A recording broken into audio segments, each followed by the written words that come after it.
Fala, minha gente, tudo bem? Bora lá para mais um conteúdo em que eu pago a dívida que eu devo para vocês em 3 parcelas. Esta é a terceira e bora seguir vendo o conteúdo que nós desenvolvemos, criticando algumas análises que fazem a respeito do movimento evangélico nesse país. Esse é o terceiro vídeo, mas você não precisa necessariamente ter visto os outros dois para seguir nesse papo aqui. A gente vai fazendo um comentário crítico, didático e acessível desse conteúdo e eu acho que vai contribuir muito, muito, muito. E esse conteúdo ficou bem bacana, então bora lá a gente ver o texto publicado na revista Zelota, dessa terceira parte dele. O nome é Luta de Classes, queridos, em que nós discutimos com o Juliano Spayer, Gustavo Siqueira e também o Guilherme de Carvalho, e a gente vai ver aqui o trecho que eu falo com o Guilherme de Carvalho, que sim, foi o único dos três que respondeu a nossa crítica, o nosso apontamento a respeito de sua análise e a continuidade do texto. Caso esse aqui vá bem, aqui nas visualizações e no acompanhamento, que a galera tem acompanhado bem, fica bastante tempo assistindo essa nossa leitura,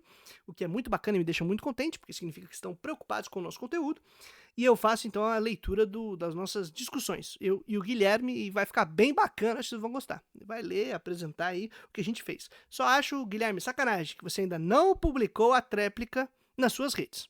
Nós tínhamos combinado isso, Revista Zelota e eu contigo, porque publicamos a sua réplica na nossa revista, mas você não publicou a nossa tréplica nos seus espaços. E você tinha prometido. Estou triste. Mas bora lá, minha gente, bora ler. Sigamos aqui com este maravilhoso conceito que eu descobri lendo o Guilherme de Carvalho, que é proletariado cultural e a aparente nova guerra de classes.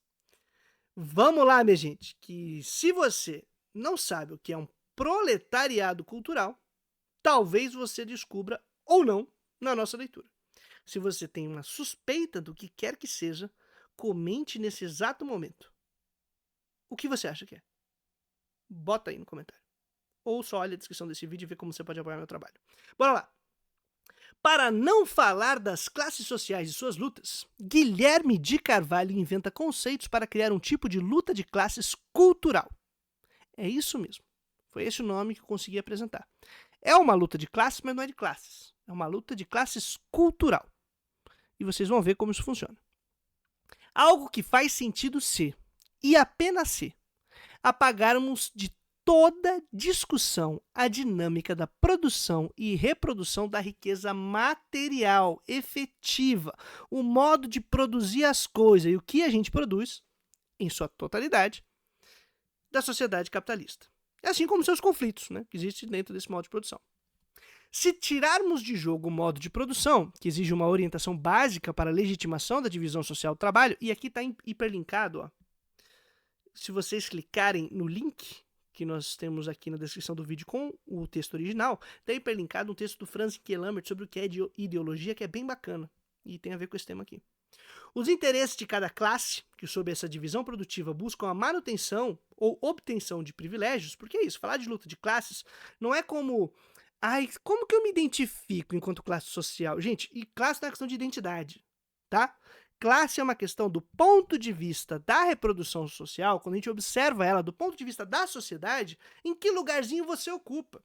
E você, tendo um cérebro, tendo sinapses neurais capazes de realizar certos movimentos, você é capaz, você está apto para perceber como observador o lugar que você ocupa. Por isso você precisa tomar consciência desse lugar, que é ter a capacidade de, enquanto observador, ver esse lugarzinho, onde você está. Enquanto sujeito, você já sofre. Só que às vezes você pode negar esse sofrimento e dizer, não, mas veja bem, nem tudo está tão ruim assim. Veja bem. Veja bem, eu sou um sujeito lascado, mas eu sou forte, sou empreendedor, sou filho de Deus, eu faço e aconteço, e eu não serei fraquinho aqui de aceitar que eu sou um oprimido e um explorado. Não, eu sou maior, eu sou um super-homem, eu sou um super-herói. Pode fazer isso se você quiser. Mas do ponto de vista da divisão social do trabalho, não. Aí não tem como. Aí o teu lugar está bem marcadinho. Então, é aprender a fazer isso. E nessa divisão, você busca ou a manutenção dos privilégios que você tem, ou obter privilégios na luta. É isso que a gente faz diariamente, é para isso que a gente prepara crianças para o mercado de trabalho, quando a gente tem a oportunidade de fazer isso. E a legitimação dessas relações a partir dos objetivos básicos do sistema capitalista, que é a maximização dos lucros e garantia de um aumento de taxa de lucro mediado por mercados competitivos. Se a gente apagar tudo isso, fingir que nada disso existe, se a gente fingir que não existe modo de produção, não existe interesse de classe, não existe legitimação dessas relações e não existe um modo capitalista que tem uma maneira própria de funcionar, podemos recortar qualquer disputa social ou ideológica como conflito central e determinante de nossa sociedade. Poderia ser uma guerra de religiões. Nós vamos falar, não vim falar aqui de luta de classe, vim falar de lutas de fé. Pode ser, mas aí você tem que apagar todo o resto. Se ignoramos o fato de que nós somos o que de que somos nós que nos movemos, podemos abrir uma contenda contra a quina. Desculpa, porque essa parte do texto é muito boa, então eu vou ler com calma. Se ignorarmos que o fato de que somos nós que nos movemos, certo?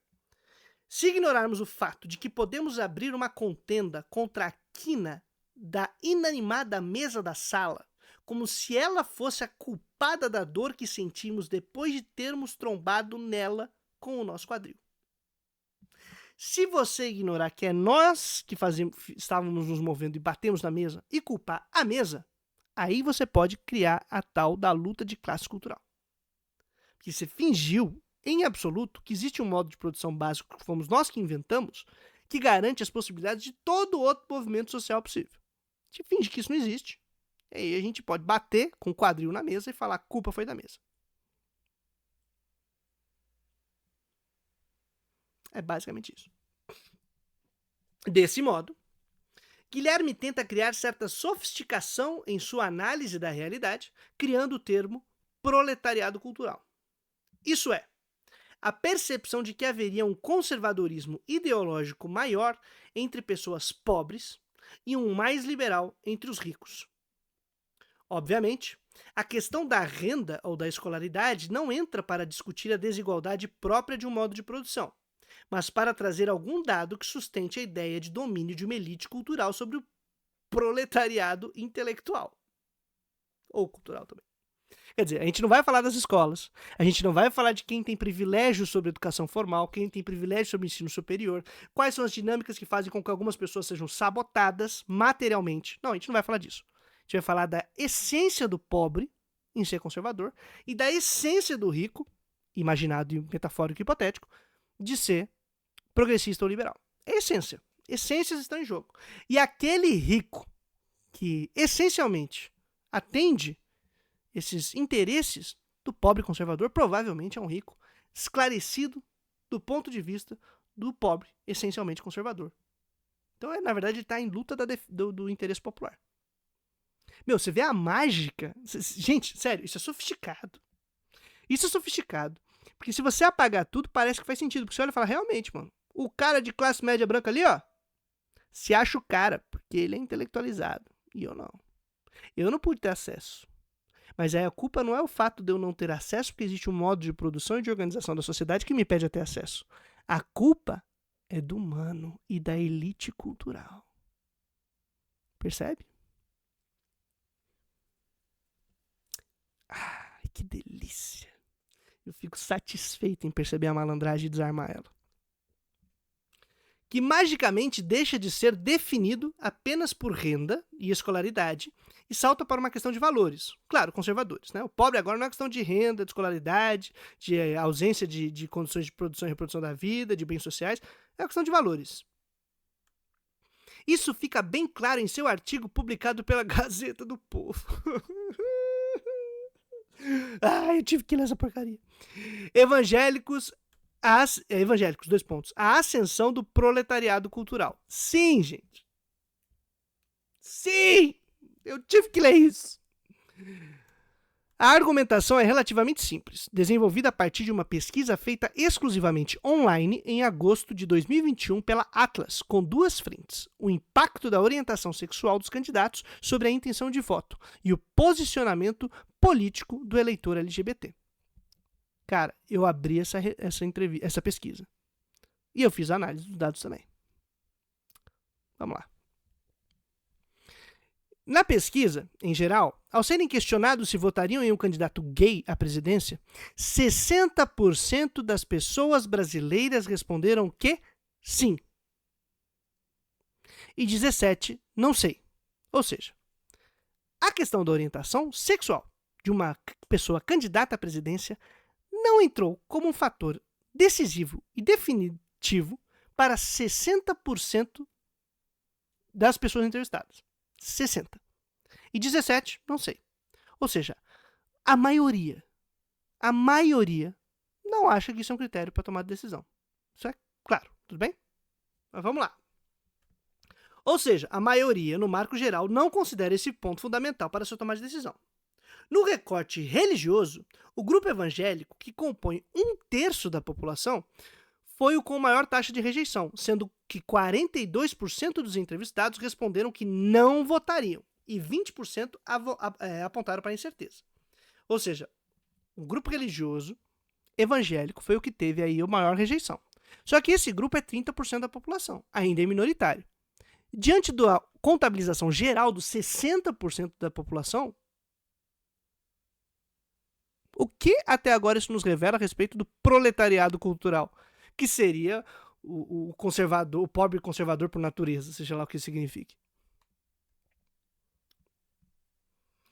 Ainda que seja o grupo mais conservador em relação aos demais, cuja maior rejeição declarada se manifestou entre católicos, com apenas 17% de negativa, esse elemento não é determinante para uma maioria consistente, o que é óbvio. Contudo, e prestem atenção no contudo, hein? Porque dá pra você brincar com dado até umas horas.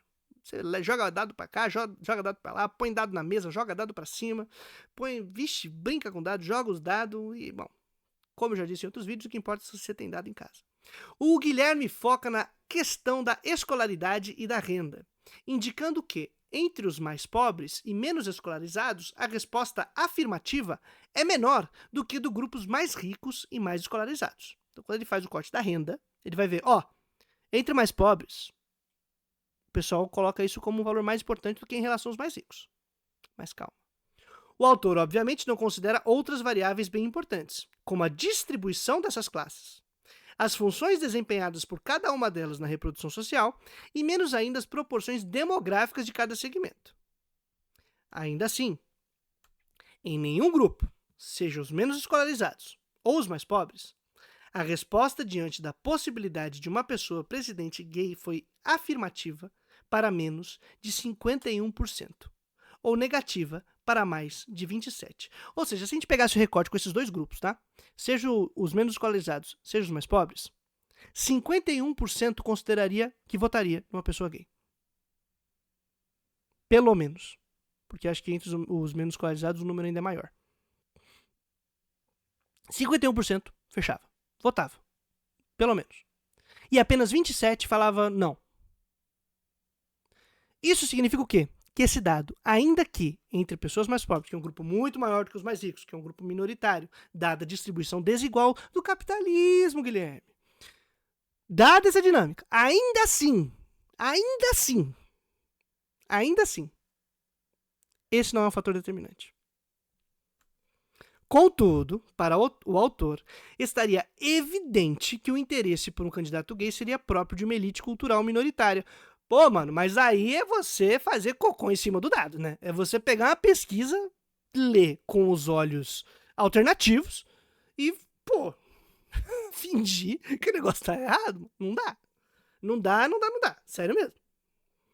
Seu palpite, e quando eu uso a palavra palpite aqui, é porque ele usa a palavra palpite e hipótese, tá? Ele nunca fala tese, ele nunca apresenta uma pesquisa. Ele fala palpite e hipótese, que é para evitar que alguém questione com dados o que ele tá trabalhando. Inclusive, como ele lê os dados. É que quanto menos escolarizado, mais pobre, evangélico e distante dos centros cosmopolitas, grandes centros urbanos do Sudeste, como fica subentendido em sua análise, mais conservadora seria a pessoa. É um palpite. É uma hipótese. Olhando aqueles dados que a gente acabou de passar e apresentar. E tá linkado no texto a pesquisa, tá? Para você ver ela na íntegra. Desse modo, claro, ser conservador é coisa de pobre e de evangélico, e que teria se mantido de alguma maneira distante da elite cultural nacional, esta cosmopolita, liberal e distante dos valores aparentemente populares. Claro, temos valores essencializados e retirados de qualquer contexto produtivo e social, de divisão social do trabalho, mas que, de um parágrafo para outro, encarnam em duas classes opostas. na qual a primeira, a elite cultural, domina a segunda, o proletariado cultural. Esse resistindo bravamente nos rincões e nas periferias do Brasil. O proletariado cultural aí lutando para manter os seus valores essenciais, próprios de quem eles são. Nós somos conservadores porque somos, conscientes disso, sendo que nem os dados da entrevista que o cara usou mostram isso. E ele usou a entrevista por se você votaria no candidato gay, e a maioria, em todos os segmentos, exceto o evangélico, que é 1/3 da população, diz, isso não é um dado relevante. Sim, a maioria fala sim. Um número menor, mas ainda maior, fala não sei. E um número pequeno diz não. Pô, mano, tá vendo o dado na sua frente. Mas é que aí você cria a paranoia, as loucuras. E as pessoas não vão olhar esses dados. Elas não vão trabalhar com ciência. Elas não vão querer fazer uma investigação. Elas querem viés de confirmação. Elas querem menos ciência, menos universidade, menos pensamento, menos cérebro funcionando. Eu só quero poder botar pra fora aí meus preconceitos, meu ressentimento, minha raiva, os projetos políticos que eu digo que não são políticos, né? Que são ou de Deus, ou neutros, ou isentos, ou naturais da humanidade. Guilherme de Carvalho, então, para forjar o seu conceito de proletariado cultural a partir da realidade brasileira, lança a mão da ideia do jornalista estadunidense David Brooks, que eu já acho muito legal também. Aqui no Brasil tem um proletariado cultural. E pra gente explicar aqui, deixa eu pegar o David Brooks. Brooks postula a existência de 2 burguesias estadunidenses. Certo? Ele está analisando os Estados Unidos e falou, tem 2 burguesias aqui nos Estados Unidos. O Brooks. E aí a gente vai falar do proletariado cultural brasileiro. Que disputariam o espaço de gestão do sistema produtivo e social capitalista. A burguesia boba e a burguesia tosca. A transposição de Carvalho, contudo, aponta para uma elite cultural de seu oposto proletariado. Este, claro, marcadamente evangélico e talvez católico praticante, como imagina em seus palpites e impressões, porque ele nunca fala uma tese, é sempre eu acho que. Pelo menos isso ele é honesto. Em sua estrutura binária e que ignora por completo o modo de produção capitalista como problema, tornando tudo uma questão de ideologia pura e simples, aqui para quem tem referência crente, sacou a piada, ideologia pura e simples. Aí estariam os caminhos para compreendermos as aproximações entre as novas direitas do mundo afora e as semelhanças entre as disputas ideológicas pelo mundo. Começando pela divisão entre burguesia boba e burguesia tosca, a gente parou na divisão entre elite cultural e proletariado cultural brasileiro, porque é um palpite. Mas isso aqui, gente, forma cabeça de maluco, viu? Tem maluco que lê isso aqui e fala, é isso. E tem um monte de estrutura igualzinha sendo reproduzida em vários lugares. A essencialização do pobre ou do evangelho como conservador é jogada aí, nossa, torta direita, já não aguento mais. Nesse momento, a burguesia boba e seu cosmopolitismo liberal não seriam hegemônicas. Isso por David Brooks. E o Guilherme de Carvalho que usa o David Brooks. Mas estariam na luta, cuja reação viria de seus antagonistas conservadores. No Brasil, a esquerda estaria importando as novas ideologias estadunidenses e forçando em nossa cultura os esquemas do cosmopolitismo. Nesse sentido, eu até vou concordar com o Guilherme, mas por outros motivos e com outras bases de autores e compreensão da realidade. Mas sim, tem uma esquerda progressista brasileira que vive de beber e chupinhar o que estadunidense liberal, safado, pilantra fica produzindo. E chama aquilo de esquerda. E importa problemas que não são nossos. E aí um monte de coisa séria a gente não tem como discutir porque os caras estão falando em termos que não fazem sentido, gente. Não faz sentido. Não tem a ver com nós. Aí lasca. Claro, as referências de Carvalho, tomadas de conservadores do hemisfério norte, e quase sempre em seus textos do conservadorismo estadunidense, não estariam fazendo o mesmo. Mais do que isso, para o autor, o tal conservadorismo essencializado em seus segmentos da população brasileira não teria sido criado pelas décadas ou séculos de dominação político-econômica estrangeira e a consequente aplicação indiscriminada de suas ideologias em território nacional. Nossos pobres caíram do céu e caíram já conservadores, por óbvio, né? Ou brotou da terra, não sei. Para Guilherme de Carvalho, a nova luta de classes cultural em nosso país estaria configurada entre a elite cultural cosmopolita e o proletariado cultural evangélico. Eu juro por Deus que esses são os termos utilizados. Eu juro. Elite cultural cosmopolita e proletariado cultural evangélico. Essa é a oposição que tem de enfrentamento hoje. Aí o evangélico que tá na apologética, na loucura, que é inflamado desde pequeno, que tem que defender a fé, fala, eita, nós estamos na guerra aqui. E olha a guerra aqui. Guerra contra a elite cultural cosmopolita. Quem é? Eu não sei. Mas esses caras aí que usa ciência, usa cérebro, usa razão, a esquerda, usa woke, cultura woke. E, mano, aí viram uma salaiada que vocês vão ver. Como apresenta em seu artigo Entre os Dois Supremacismos, Brasil vive conflito de crenças entre proletariado cultural evangélico e elite cultural cosmopolita, publicado em julho de 2023. É recente, gente, não é biruleibada tão velha assim não. Por um momento, vamos ignorar a total imprecisão e mesmo desequilíbrio entre os termos utilizados como conceitos para manter de pé nossa discussão. Porque assim, se eu fosse levar a sério o termo supremacismo, conflito de crença, o termo proletariado e o termo elite, sem contar tal guerra de classe que aparece daqui a pouco. Se eu fosse levar a sério os termos, o que significa, como eles estão combinados alquimicamente, eu não continuava o papo. Isso aqui não tem pé nem cabeça. Mas a gente precisa manter a discussão porque tem que desarmar as armadilhas. Tem que ficar tirando as minas do campo minado. Tem que limpar terreno. Então bora lá. Vamos fingir que tá tudo bem falando esses termos. De acordo com Carvalho, o ponto central de divergência entre evangélicos e o atual governo seria a pauta de costumes, especificamente com os direitos de pessoas LGBTQIAPN+. Então, ó, o ponto central da divergência entre evangélicos e o atual governo, no caso 2023, já Lula 3, pós-eleições de 2022, seria especificamente direitos LGBTQIAPN+. Tudo bem? Guarde essa informação. No caso, os evangélicos estariam ameaçados pela orientação laicista do governo e seu alinhamento liberal com o cosmopolitismo, próprio também da elite cultural. Os evangélicos, no caso, seriam, novamente, o proletariado cultural brasileiro, aparentemente independentemente de sua base, pois o que determina esse conceito nada tem a ver com a posição na divisão social do trabalho, mas apenas os valores, no caso essencializados. Porque o cara fala proletariado cultural, proletariado tem a ver se você é alguém que não é capitalista e que a única coisa que você tem garantida e relativamente estável além de você mesmo são seus filhos, sua prole. Então você é proletário. Você não tem nada, não tem meio de produção, não tem jossa nenhuma, segurança nenhuma, vende sua força de trabalho e tá tentando cuidar dos seus filhos que futuramente vão ter que vender a força de trabalho deles também. Aí você é um proletário, proletariado cultural aí. Isso quer dizer, proletariado, ciência cultural aí. Aí vem o proletariado cultural, que você nega essa parte da divisão de classes, nega, mete um cultural aleatoriamente e a gente então vai fingir que dá pra falar nesses termos. A elite cultural, poderia ser o capitalista cultural, né? E aí tem o proletário cultural. E aí, tá, sabe-se lá o que isso significa. Mas vamos fingir que existe. Contudo, se anteriormente essa posição tinha como referência a diferença entre burguesia boba e burguesia tosca, agora ela aparece como a apropriação e aplicação analógica do autor dos conceitos de somewhere, algum lugar, e anywhere, lugar nenhum, lugar algum, emprestados do jornalista britânico David Goodhart. Bom coração.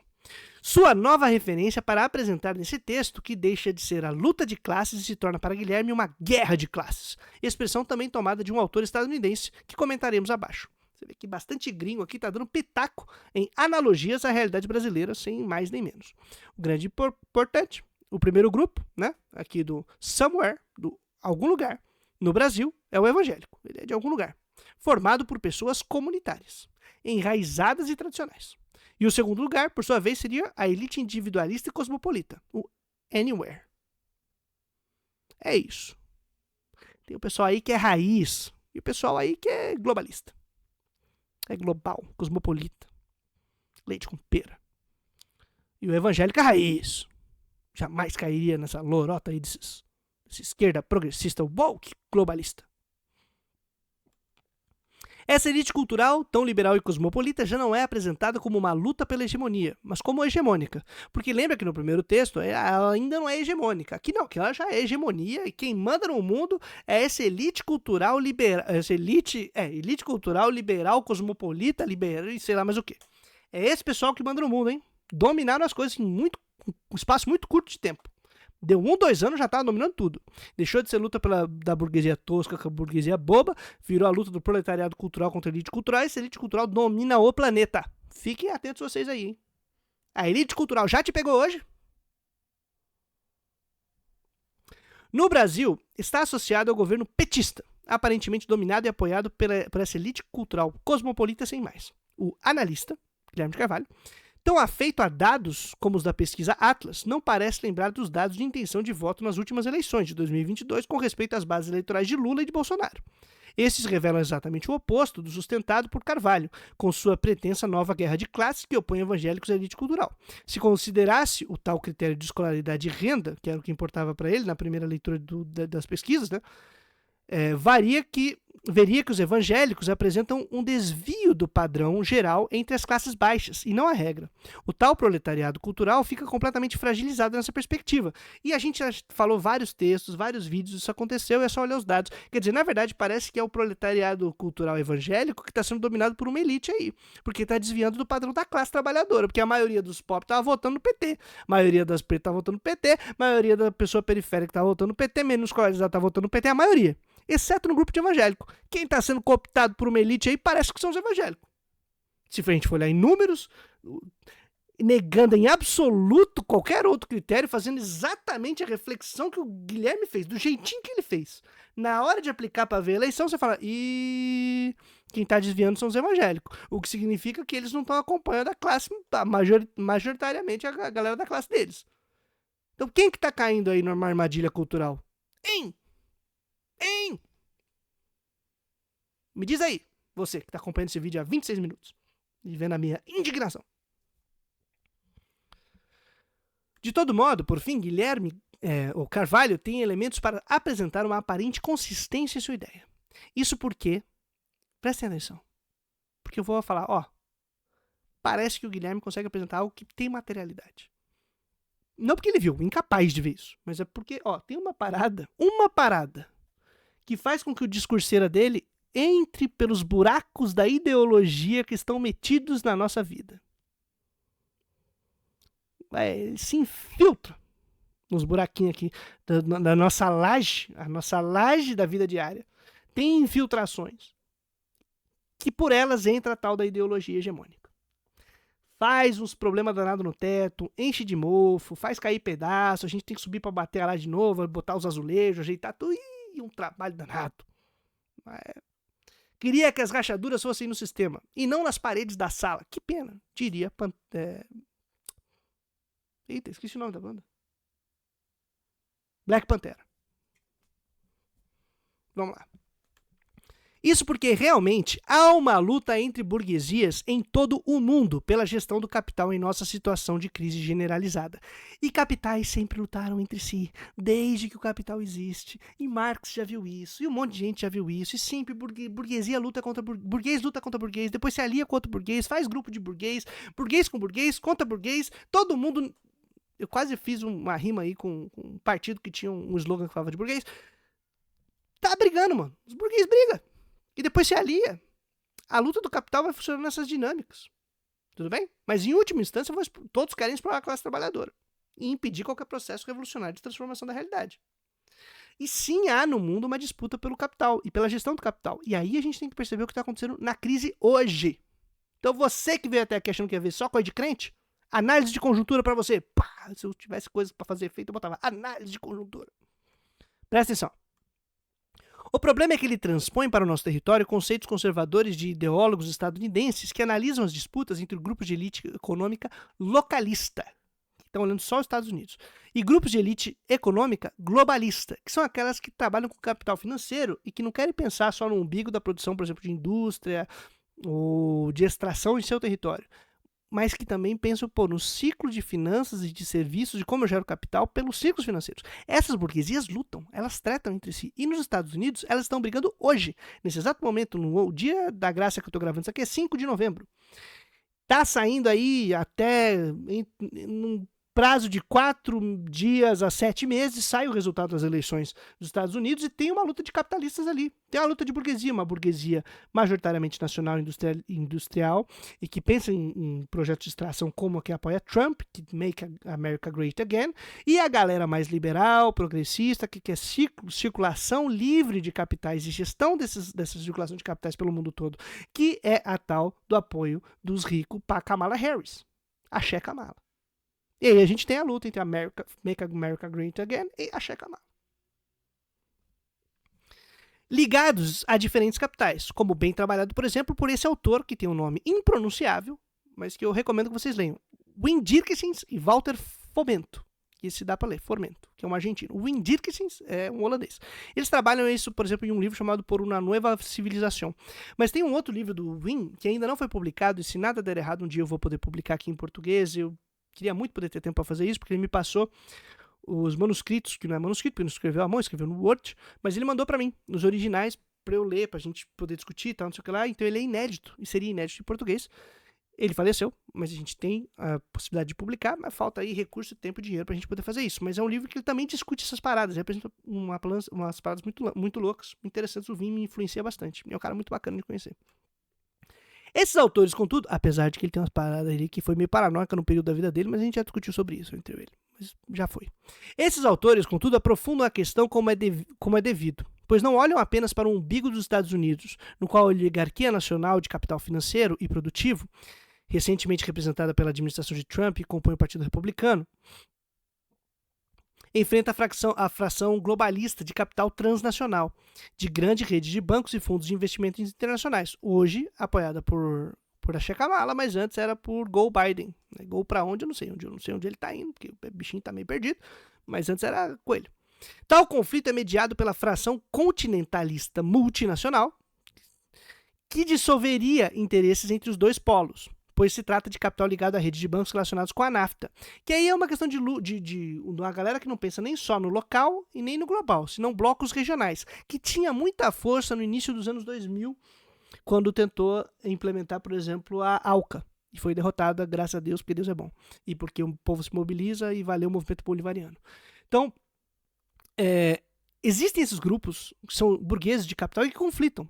Então, nisso, os efeitos que aparecem dessas lutas, em diferentes campanhas, em diferentes grupos que são financiados por esses capitais, aparece umas paradas que parece estar um conflito só cultural e elite, tal, não sei o que lá, e que existe uma elite esclarecida, uma elite conservadora, e você pode jogar nesse negócio. Só que aí você tem que apagar toda a realidade material, efetiva e econômica. E aí você pode brincar com isso. E aí parece que tem sentido, quando fala de globalismo, de não sei o quê, porque realmente é uma luta entre os capitais financeiros transacional e a questão dos capitais locais, de produção local. Nacionalistas. Tem. E isso influencia diretamente aqui, inclusive, nas campanhas dos últimos anos também. Em diferentes grupos que disputam por mídia também. Beleza?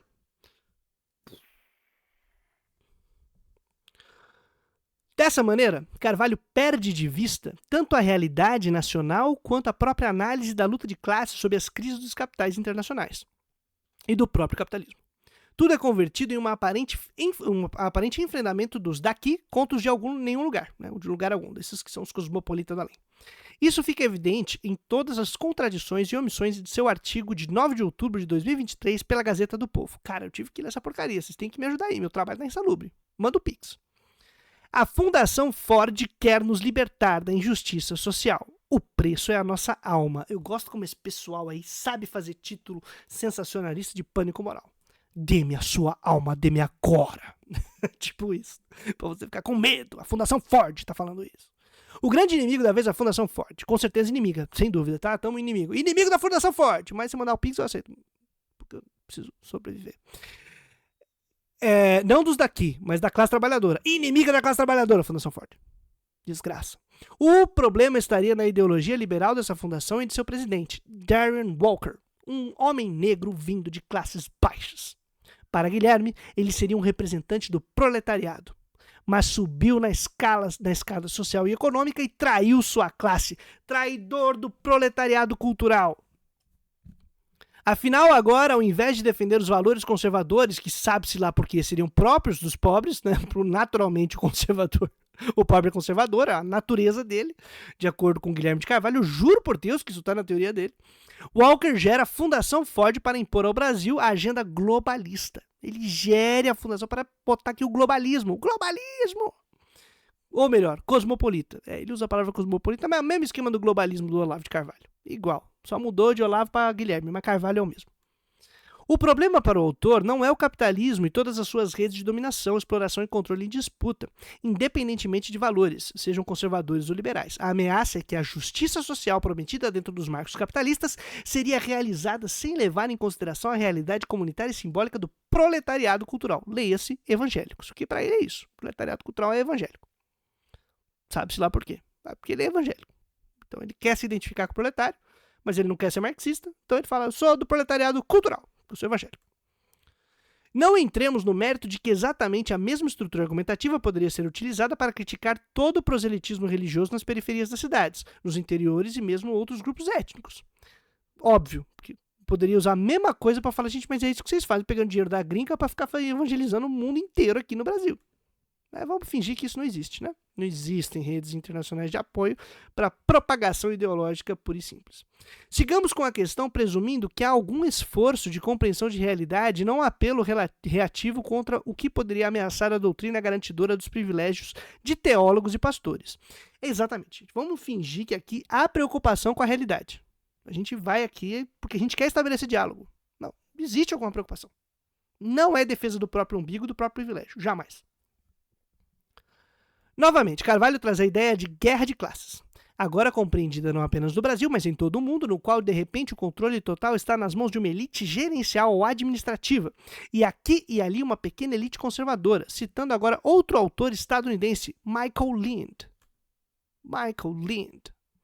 A elite cosmopolita brasileira seria financiada pela elite gerencial cosmopolita e, vindo do aqui e ali, quem sabe, o proletariado cultural teria algum apoio de capitalistas não alinhados a esse perigo ameaçador do liberalismo ideológico. Esse pessoal aí, capitalista conservador, é o capitalista do bem. É o cara da elite que traz sua classe para proteger o proletariado cultural. Esses seres com bom senso, sim, estariam preocupados com relações comunitárias e simbólicas do proletariado cultural. Provavelmente, essa é a preocupação deles.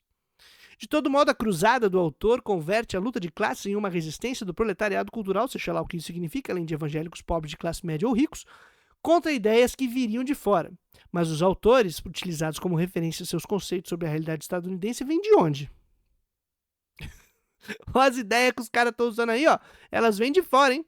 Esse pessoal woke fica trazendo ideia gringa para interpretar a realidade. Eu faço o quê, né, Guilherme? Oh, meu Deus! Jeová.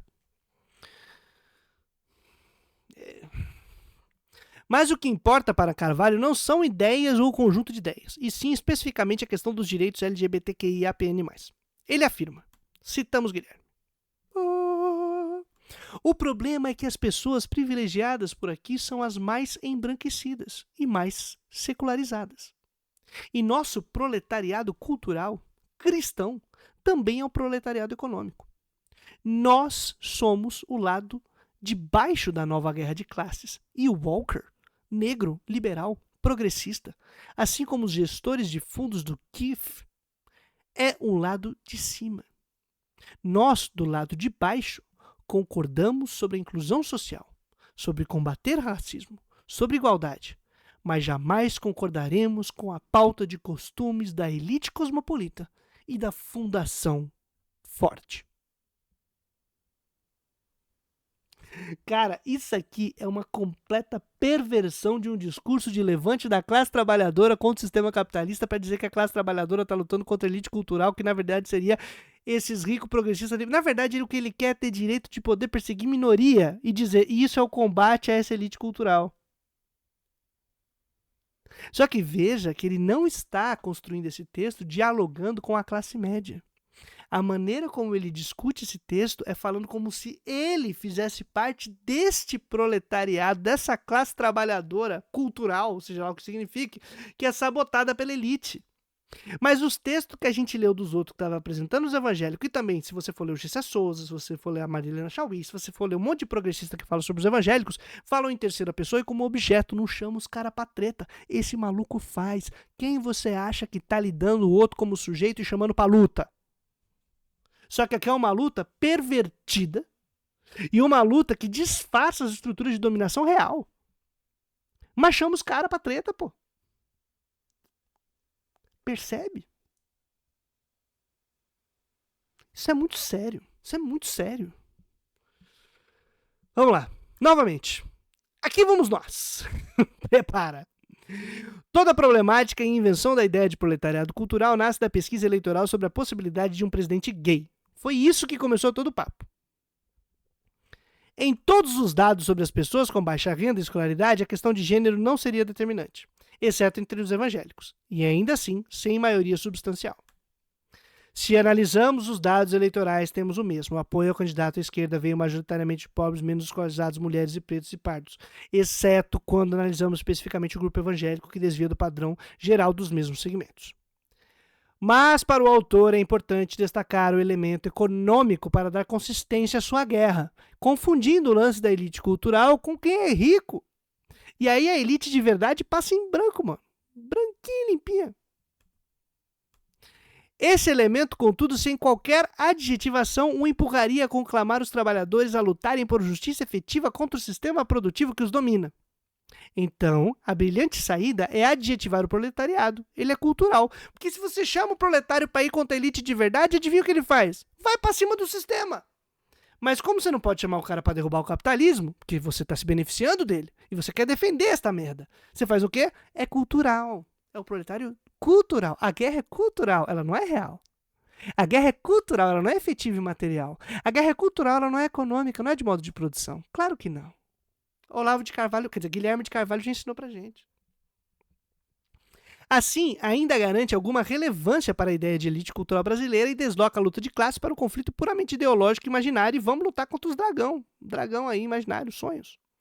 Nesse amaranhado de termos apresentados como conceitos, Guilherme de Carvalho acrescenta algo que faltava nos argumentos de Speyer e de Siqueira. Alguma coisa do elemento econômico, mas logo é eliminada, né? Ele apresenta alguma coisinha que toca, mas não fala e nem avança para análise. Mas o autor jamais poderia levar isso a sério. Ele precisa criar seus fantasmas, que não são propriamente o comunismo, sempre rondando o imaginário conservador, mas a elite cultural, que se levada a sério como conceito para a compreensão da nossa realidade nacional, teria como nome correto a classe média.